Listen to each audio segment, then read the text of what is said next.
Galimera, Galimera, Galimera. Good morning, good morning, good morning. Yes, again, I'm up bright and breezy. Got to go back into town again. I've got things to sort out on my scooter. Also, as well, I was busy yesterday as well at the dentist getting sorted there. Plus, as well, I was down in Kalamaki yesterday doing some work for Costa's Pool Bar. Very busy down there yesterday. They're actually full at the moment, so he's very pleased at the moment. And I'm going back down there again today to do some work down there, as well as going back into town to sort out again some work on the scooter. And again, it's been a busy day despite the fact I'm not working at night. But anyway, that's the view from the back balcony this morning across to where the fire was the other day. It's been very quiet on that front for us here in Zakynthos, but I will come on to that in a short while. Right, let me just switch the camera around. You can hear the chickens making their noise this morning. Right, the weather this morning then. Thank you again to Amanda for a concise weather forecast as always. Greatly appreciated. She says, morning Ginge. Weather for Wednesday. Hazy sunshine, very hot. We're actually now from yellow alert, we're into orange alert for extremely high temperatures. Temperatures today will be 34, but she said they're going to feel like 40. And she also said, have a great day. Once again, just to remind you, we are still in high risk category 5 at the moment in regards to fires. Just to remind you that there's also a curfew in situ in regards to fires. Don't forget, you're not allowed in areas after 6 o'clock at night that are of forest areas, areas that are cordoned off. Stay on the metalled road. Once again, be very careful with your cigarette ends, your cigarette butts, etc., and your picnicking equipment, that you don't inadvertently cause a fire. And once again, just to remind you that curfew, where you're prohibited from going into forest areas, starts at 6 o'clock at night and goes on till 6 o'clock in the morning. And also the little curfew they've put in regards that is staying in until Friday. So we're not out of the woods yet. Something I haven't actually notified you about the last few days. If you do happen to see a fire, the number to call if you do see a fire is 199. 199. That is the number for fire. Arrivals for today, quite a busy arrivals day. Janie's going to be down at the airport today. We've got 9 flights in from the UK. We've got flights from Birmingham, Manchester, London, Leeds, Bristol, and we also have a flight in from Glasgow as well. So it looks like the Jorks are on the way as well. So again, it's going to be a busy, hectic day down there at the airport as well. Right, COVID stats in the last 24 hours.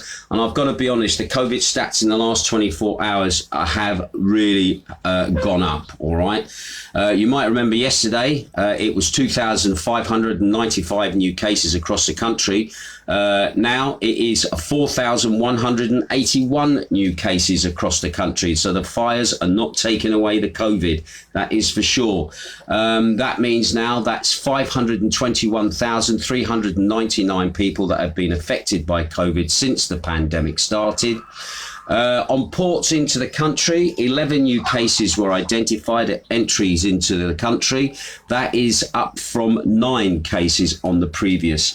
Now, when we look at the individual islands that we're following with interest, Mykonos has had 34 cases. Rhodes has had 121 cases in the last 24 hours. Lefkada, a little island not far from us in the Ionian, has had 15 cases. Curfew, our big neighbours, has had 64 new cases within the last 24 hours.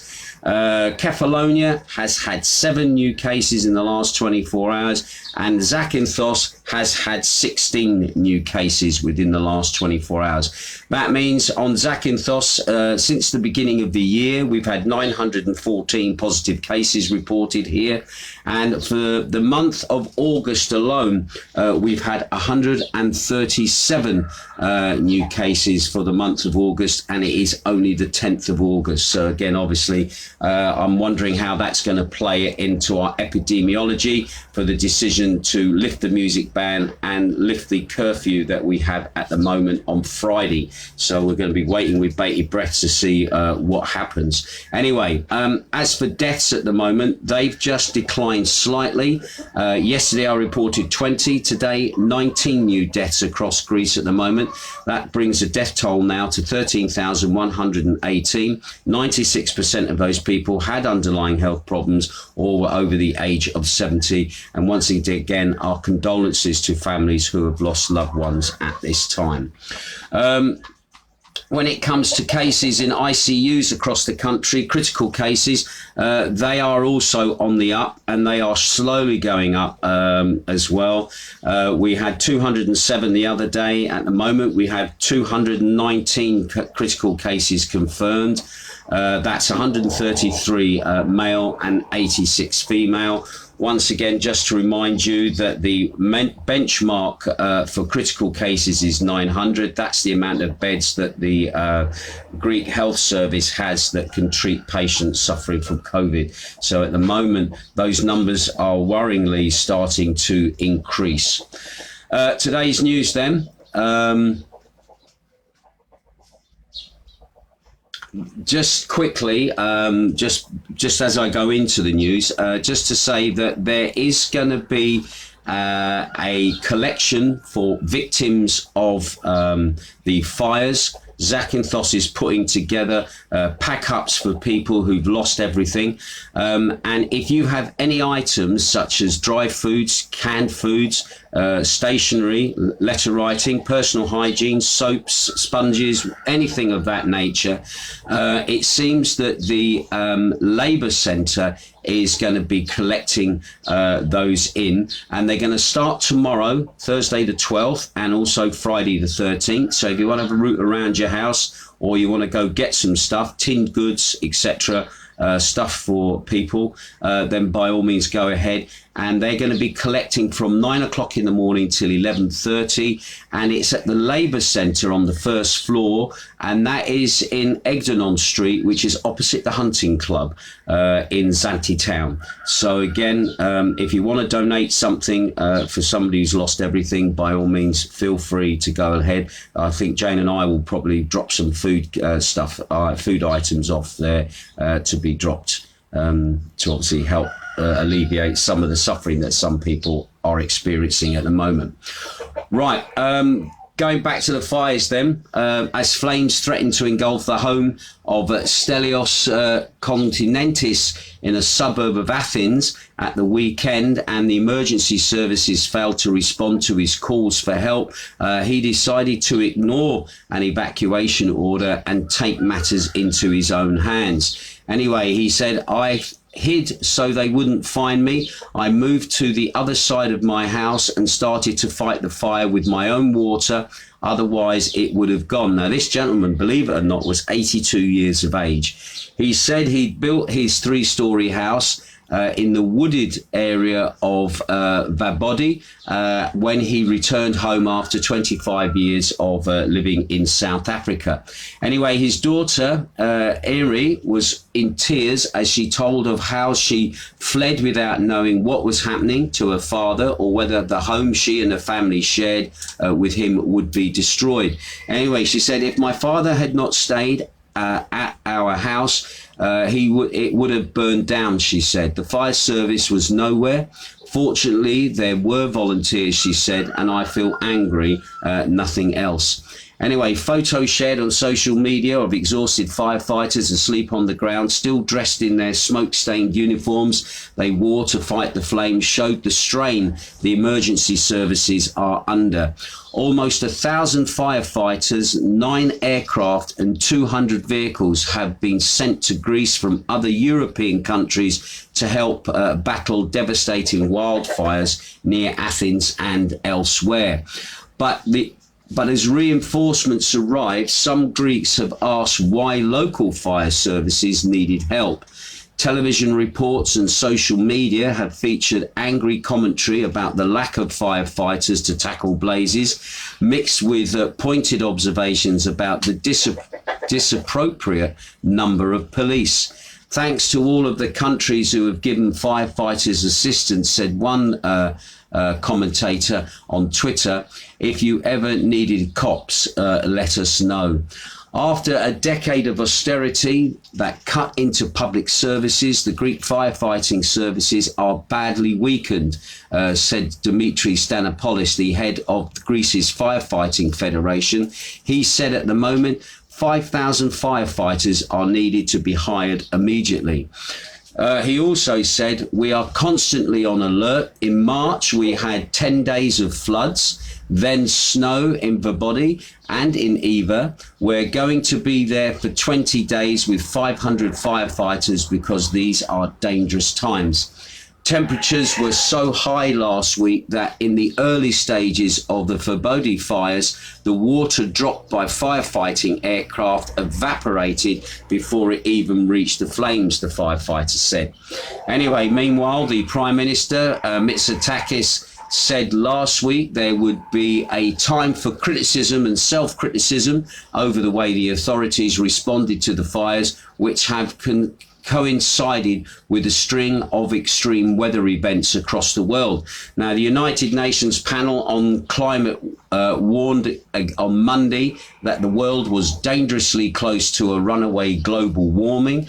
In June, the Civil Protection Minister announced a 1.7 billion euro fire protection plans funded mostly by the European Investment Bank and the European Union, which includes replacing aging Canadair firefighting aircraft and fire service hirings.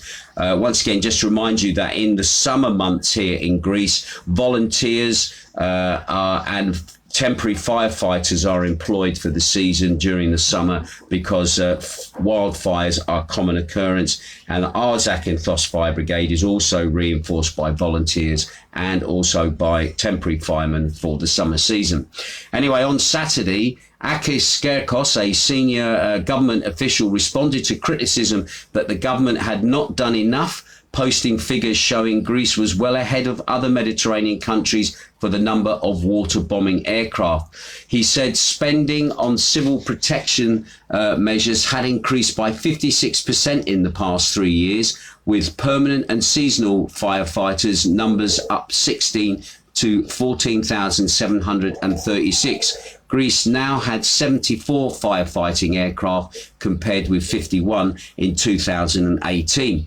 The wildfires have so far not caused nearly as many casualties as the blazes 3 years ago, which killed more than 100 people, destroying public confidence in the left-wing Syriza government, which lost the subsequent elections. Although criticism by the opposition has been muted so far, public anger could continue long after the flames die down. The government should resign as soon as possible. They did absolutely nothing, said Marcus Lombia, a 77-year-old resident of Pefki in northern Eva, where a ferry waited to evacuate more people by sea. He said, everyone is desperate and everyone is disappointed. So therefore, even though the fire services are doing a grand job in a lot of respects, it still seems they are thin on the ground despite the reinforcements, and some people are taking measures into their own hands, fighting fires themselves, not moving when evacuation orders are given because they just don't want to leave their homes and they just don't want to see their livelihoods burned. So again, they're fighting themselves basically to make sure that they can save their own homes and not leave it to chance if the fire brigade turn up or not. Anyway, the massive wildfire burning for days on the northern tip of Greece's second largest island continued to devour forests on Tuesday, its thick smoke hanging in the streets of the nearby town as hundreds of firefighters battled to save what they could.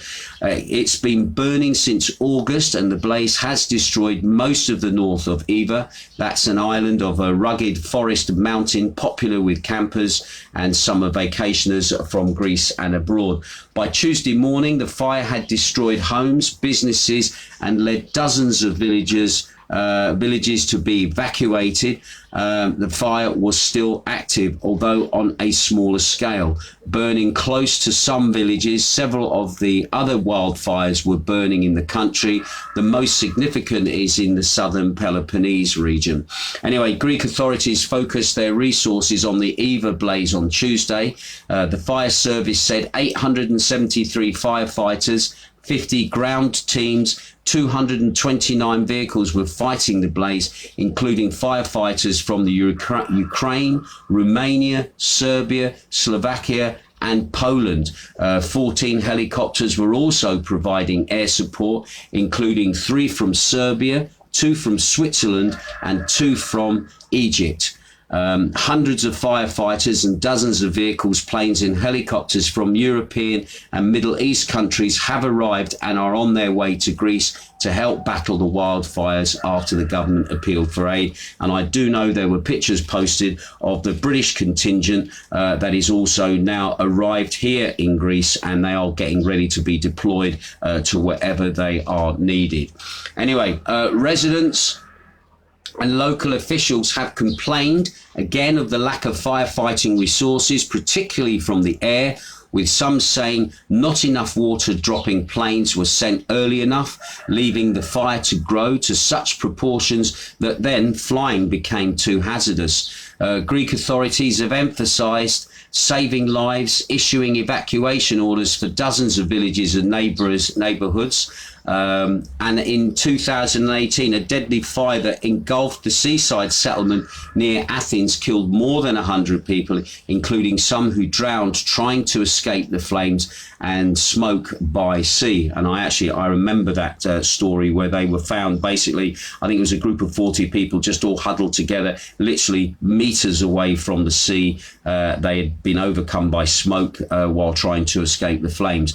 So I think that Mitsotakis is basically saying, well, it could be worse at the moment. At least nobody has died. The only casualty that we know, death casualty that we know directly from the fire, has been the volunteer fireman who was rushing to go to help fight the fires, and a pylon fell on him while he was making his way to obviously start his job of fighting fires.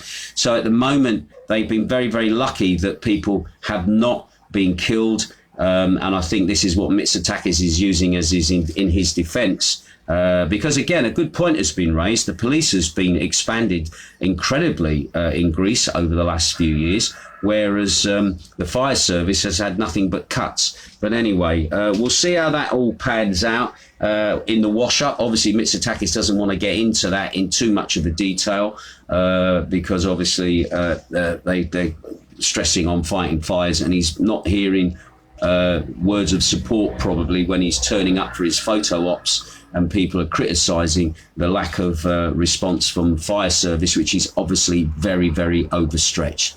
Anyway, however, many residents of and officials have argued the evacuation orders were often premature, insisting that residents could stay to help the stretched firefighting forces save inhabited areas. The villagers themselves, with the firefighters, are doing what they can to save their own neighbourhoods. Yannis Katianis, a volunteer from Crete who came to Eva to help his father save his horse farm near the village of Avagia in Ireland's north.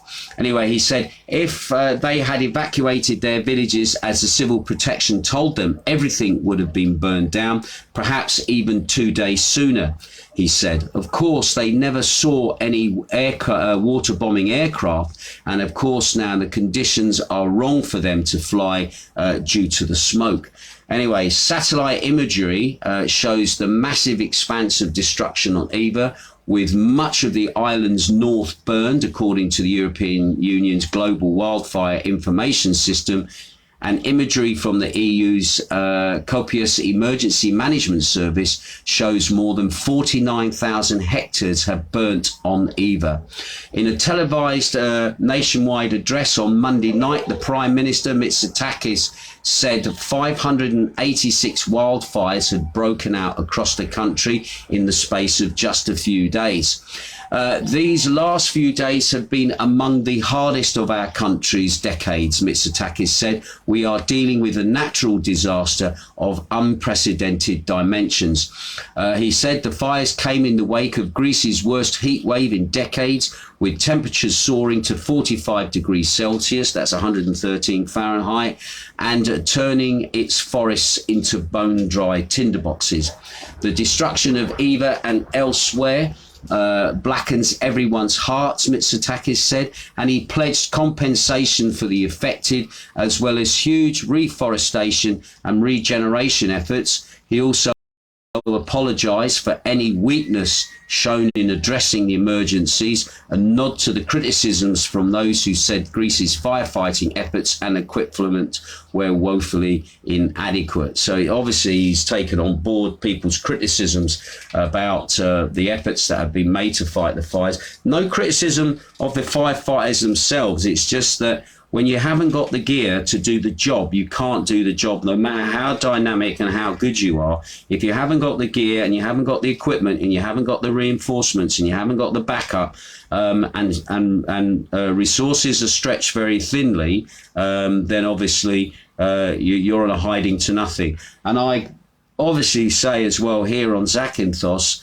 hopefully, I'm looking at the weather now and it's sort of, we've got cloud overhead. It doesn't feel as hot as what it has been in these last few days, that hopefully we are going to be in a safe position. We had one fire here which managed to be put under control, even though one of the aircraft crashed in the process of doing it. But at least the fire was put out, the pilot was okay, and we haven't had anything since. So let's fingers crossed it stays like that for the next few days while this heat wave continues.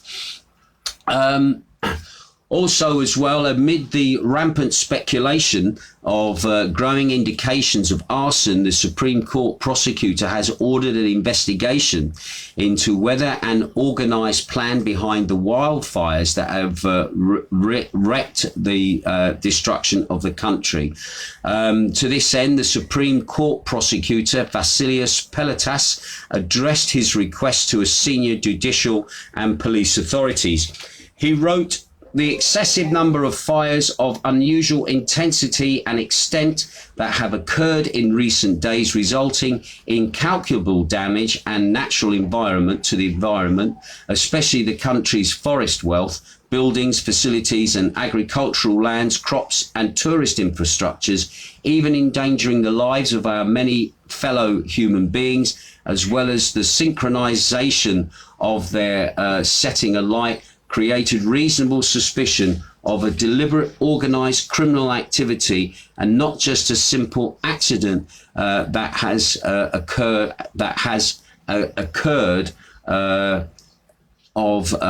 of increased negligent behavior." So basically, people are asking questions that maybe some of these fires are not innocent fires, but arson has been done. You may remember yesterday I did report that police had arrested 4 people, one of them actually in the process of committing arson on the mainland, not here on Zakynthos. Although here on Zakynthos, trust me, the authorities are very, very aware of who the arsonists are, and regularly they keep an eye and they even bring them in to make sure that they are not up to mischief out in the hills. And again, we've had ongoing court cases here where the police and the fire brigade have acted hand in hand to send people to jail. We just had one man sentenced for his attack with a knife on the fire brigade, and he was a man who'd been convicted of arson in the past, and he was jailed for 4 years and 30 days just a week ago here on Zakynthos.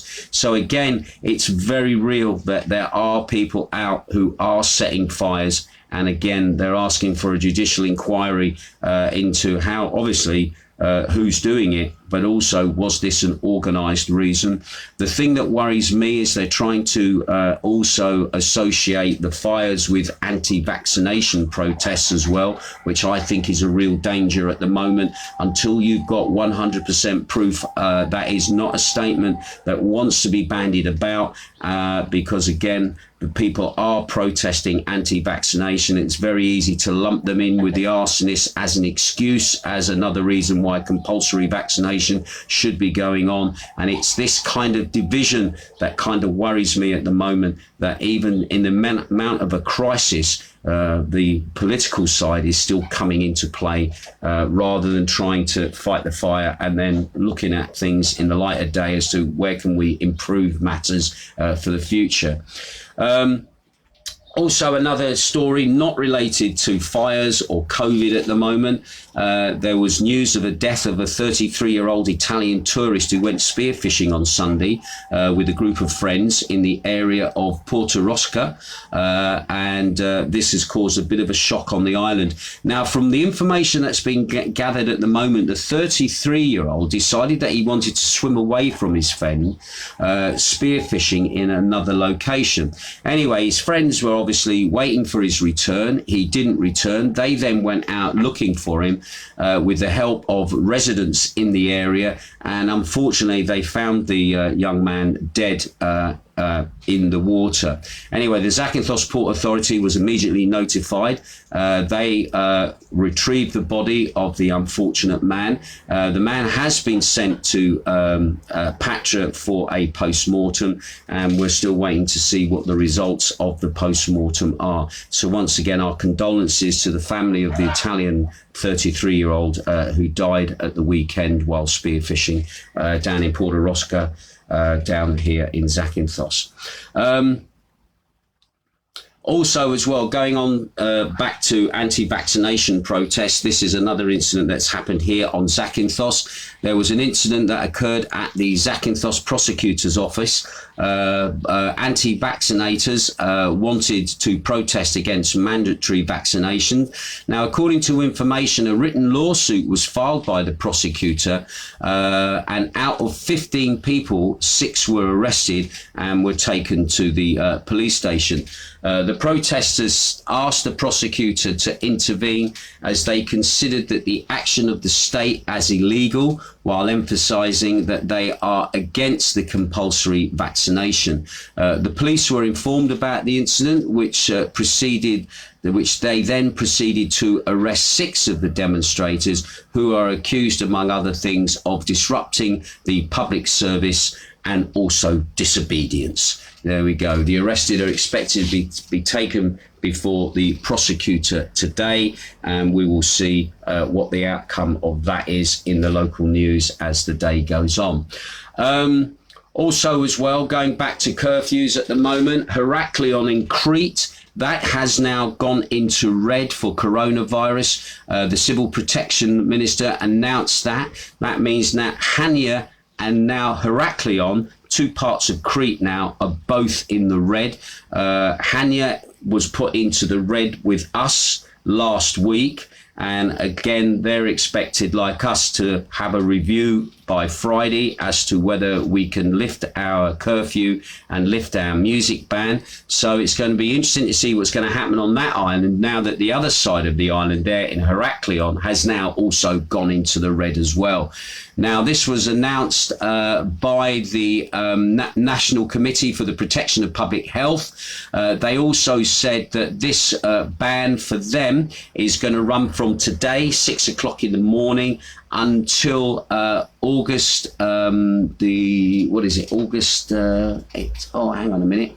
They had the date there. I know it. Yeah, it's going to run until Tuesday, August the 17th, where they will then be re-evaluated as to how they are to proceed. So again, we're still waiting for our re-evaluation as well for this week. We're hoping that on Friday it will be back to normal. I'll be back to work Friday night with Magdalena's, with karaoke, and also I'm going to be recording a live broadcast for beatsradio.co.uk on Friday night, all being well. But again, we're not out of the woods yet, and we've got till Friday to see if there's going to be a change for us. So at the moment, Heraklion now and also Hania are basically both now in the red in Crete. So that's the 2 basic sides of the island now in red, where one was in orange and the other was in red. They're both in the red where we are, and let's hope that is for us. We're going to do our time and then it gets lifted, but again we shall wait and see. Also, to that end, just to remind you that intensive checks are still being carried out in the Ionian Islands by the police. for the enforcement of COVID measures. There was a story that in the early hours of yesterday morning in Kefalonia, the owner of a cafe and bar was arrested for serving customers who were standing up indoors, and they were fined €2,000 and given a 7-day close down as well. Meanwhile, in other areas, there were 22 violations in Corfew, 13 violations in Zakynthos, 1 in Macardo, 1 in Kefalonia for non-use of masks by employees and customers in stores, in bars, which again, you get fined €300. So once again, for all those people working at the moment, the police are out and about. They are booking people for not smoking, for not wearing their masks. All right, so make sure you got yours on at work, because the last thing you want is a €300 fine. All right, especially at this time. And a nice and finally story, going back to the fires. I saw this story yesterday, and my heart went out to those involved who are doing the work for this. It seems that in an abandoned quarry, volunteers are treating hundreds of animals that have been displaced or injured by wildfires that have swept through the suburbs in the north of the capital last week. As the flames spread through the woods and the leafy residential areas on the outskirts, thousands of people were told to evacuate their homes, and many of them left without their pets, leaving animals dependent on the kindness of strangers. Anyway, they also, a lady called Eleanor Didi, she's the founder of Dog's Voice, which is a rescue group. She said, we call on everyone who saved animals from the fire-stricken areas to bring them here.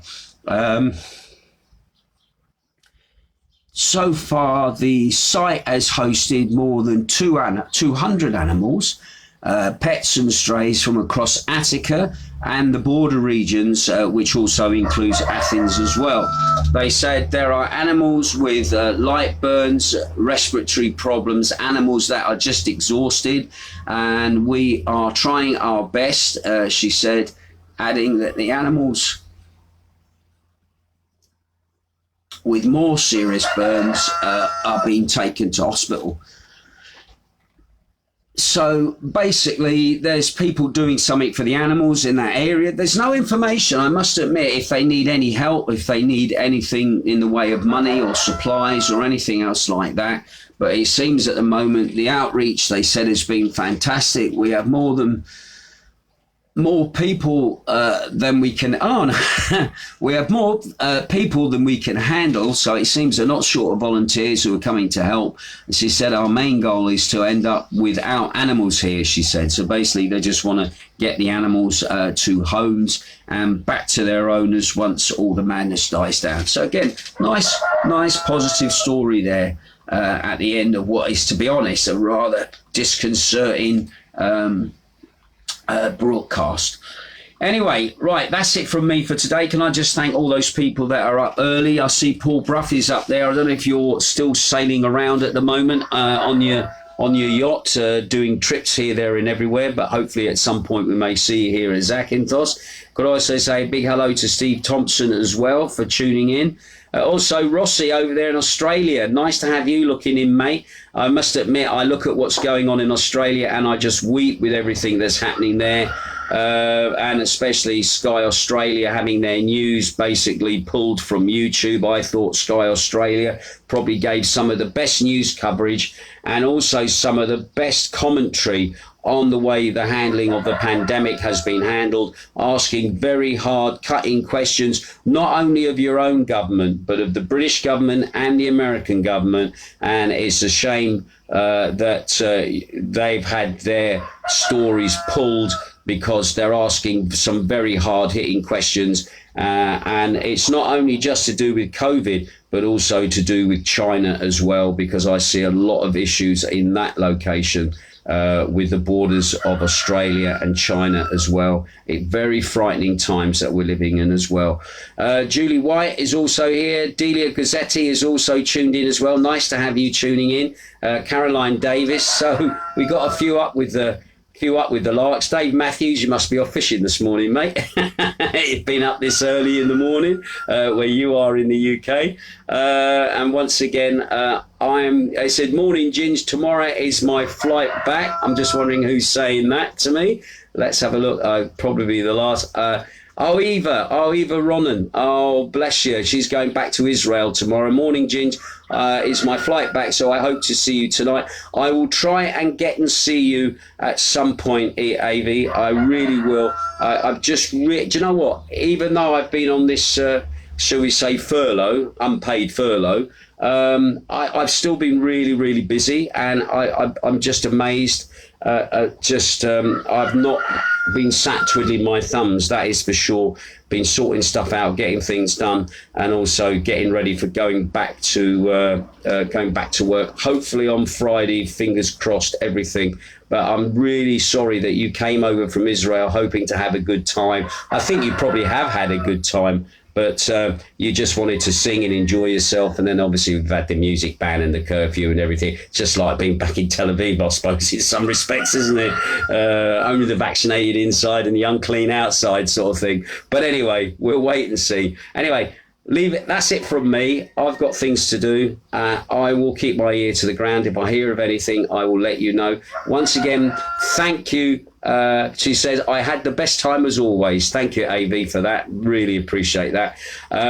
I will keep my ear to the ground and check on what's going on. If I hear of anything, I will let you know. And once again, please, please, please just be very careful when you're out and about.